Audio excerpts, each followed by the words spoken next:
जीतेगा भाई जीतेगा, कोई न कोई तो जीतेगा। जीतेगा भाई जीतेगा, कोई न कोई तो जीतेगा। गली गली में शोर है, महाराज चौधरी चोर है। गली गली में शोर है, मूली को वोट दो, मूली को वोट दो। चौधरी साहब जाते ही एक आदमी के पांव पड़ गए। अस्सलाम वालेकुम भाई, पैर लागू हूँ भाई। जिस पर चौधरी साहब के दोस्त फीते ने कहा, चौधरी साहब तुसी ते चौधरी हो। अच्छा, तो चौधरी ये काम नहीं करते? चौधरी साहब ने उस शख्स से कहा, भाई अपने इलाके के मसले बताओ, मैं अभी हल करवाता हूँ। इस पर उस शख्स ने जवाब दिया, चौधरी साहब साढ़े तो इतने अस्पताल ही कोई नहीं। जिस पर चौधरी ने फीते से कहा, अरे फिरते जल्दी से हेल्थ मिनिस्टर को कॉल मिला। फीते ने जैसे ही कॉल मिलाकर दी तो चौधरी ने अगले बंदे को बड़े गुस्से से कहा, हाँ भाई यहाँ पे जल्द से जल्द अस्पताल बनाओ भाई, मुझे पता चला है कि यहाँ पे अस्पताल ही कोई नहीं है। फिर दोबारा उस शख्स से पूछा, हाँ भाई कोई और मसला है तो बताओ।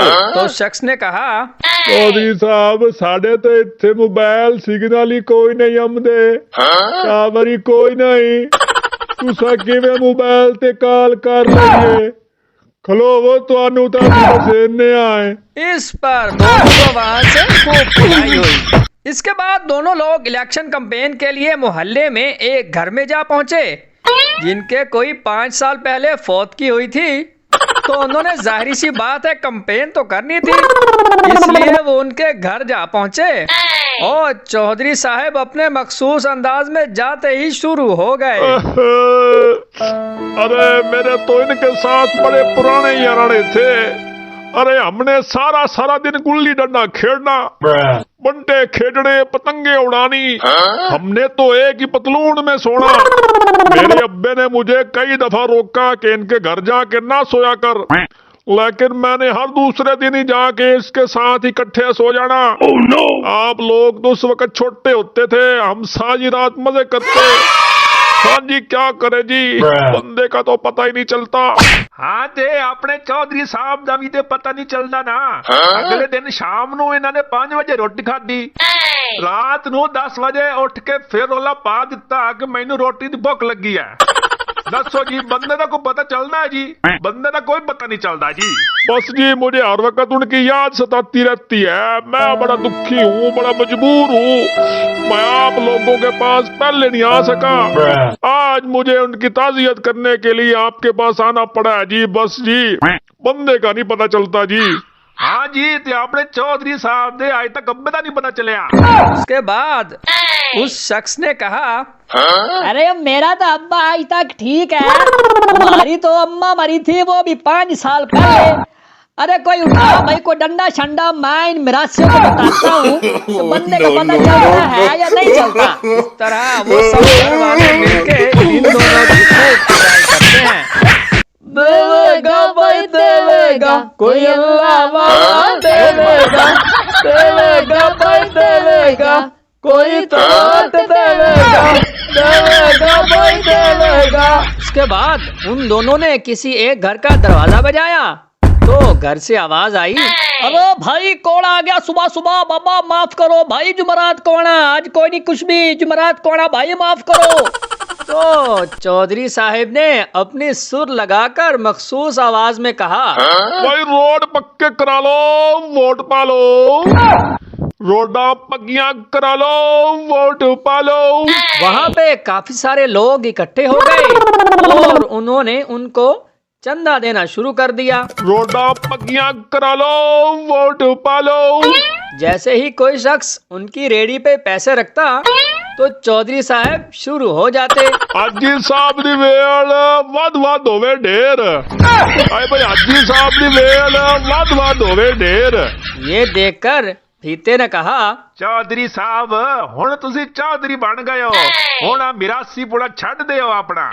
अभी ये बातें हो ही रही थी कि वहाँ से कुछ किसान गुजरे। उन्हें जब सारी सूरत हाल की समझ आई तो उनमें से एक शख्स कहने लगा, अरे चौधरी साहब, आप हमारी फसल के लिए हमें खाद की बोरियां दिलवा दे तो हमारा सबका वोट आपका ही होगा। ये सुनकर चौधरी साहिब ने कहा, अरे भाई यह तो कोई मसला ही कोई नहीं है, बस आपने मूल्य को वोट में याद रखना है और खाद की बोरियां तो अभी आपके घर आ जाती हैं। तो अगले दिन क्या हुआ, जो खाद की बोरियां थी किसानों ने अपनी फसल में डाली ही थी, तो पता चला वो तो नमक की बोरियां थी। तो वहाँ से फिर वो सब लोग इकट्ठे होकर आए और पीते और चौधरी साहब की खूब पिटाई की। अगले दिन चौधरी साहब को पता चला कि साथ वाले मोहल्ले में किसी की फौत की हो गई है, तो क्यों ना ताजियत भी कर ली जाए और अपना वोट भी मांग लिया जाए। चुनाचे वो और उसका दोस्त फीता दोनों तैयार होकर उनके घर जा पहुंचे और जाके फिर चौधरी साहब ने उनसे अफसोस करना शुरू कर दिया। अरे यार तेरे अब्बे का बड़ा अफसोस हुआ है भाई, हम बड़े जिगरी यार होते थे, हम बड़े दोस्त होते थे। चौधरी की बातें सुनकर उसके एक बेटे ने कहा, चौधरी साहब, ये बंदा भी आता है यही कहता है, ये बड़ा अफसोस हुआ, आप कोई नई बात करके जाओ। इस पर चौधरी साहब हंसने लग गए और कहने लगे, अरे अरे तेरा अब्बा ही फौत हो गया यार, बड़ी खुशी हुई है भाई, बड़ी खुशी हुई भाई, मुबारक हो भाई, तेरा अब्बा ही फौत हो गया भाई। जैसे ही चौधरी साहिब ने ये बातें शुरू की तो दोनों भाइयों ने मिलकर उनकी खूब पिटाई की।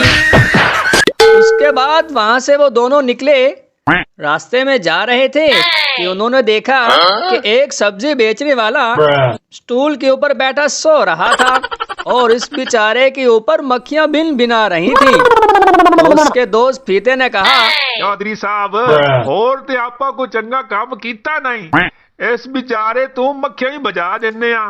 ये कहकर उन दोनों ने मक्खियां भगाना शुरू कर दी। जब मक्खियां ना भागी तो फीते ने अपना जूता उतारा और उसके मुंह के ऊपर दे मारा। इससे उस बेचारे की हड़बड़ा के आंख खुल गई और वहाँ से भी उन दोनों की फिर खूब पिटाई हुई। तो दोस्तों, इलेक्शन के दिन आ चुके थे। जैसे ही इलेक्शन हो गए तो न्यूज चैनल वाले जाके चौधरी साहब से इंटरव्यू करने लगे। जी तो नाज़रीन, वोटों की गिनती शुरू हो चुकी है, आइए अपने चौधरी साहब से पूछते हैं। जी तो चौधरी साहब, आपको सिर्फ 5 ही वोट पड़े हैं, बेइज्जती नहीं हो गई? जी भाई, लगता है मेरे दोस्तों और घर वालों को किसी ने वर्गला लिया भाई। चौधरी साहब, आपने तो बड़ी कंपेन की थी, आपके घर के ही 20 वोट थे, उनमें से भी आपको 5 वोट पड़े हैं, ये क्या हुआ चौधरी साहब?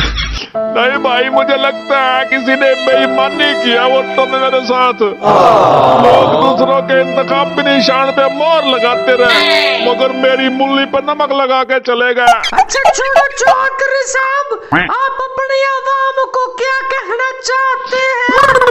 मेरे साथ बहुत बेईमानी हुई है, लोगों ने अपनी माँ की कस्में उठाई हैं कि उन्होंने मुझे ही वोट दिया। मैं इस इलेक्शन को नहीं मानता, बस भाई अगली दफा मैंने इलेक्शन ही नहीं लड़ा। जी तो दोस्तों, ये वाला काम तो बहरहाल इलेक्शन के बाद चलता ही है। अगर जीत जाओ तो आवाम ने जितवा दिया, नहीं तो वही पुराना काम कि हमारे साथ धांधली हुई है। तो मिलते हैं दोस्तों इसी तरह की नेक्स्ट स्टोरी में, तब तक के लिए अल्लाह हाफिज।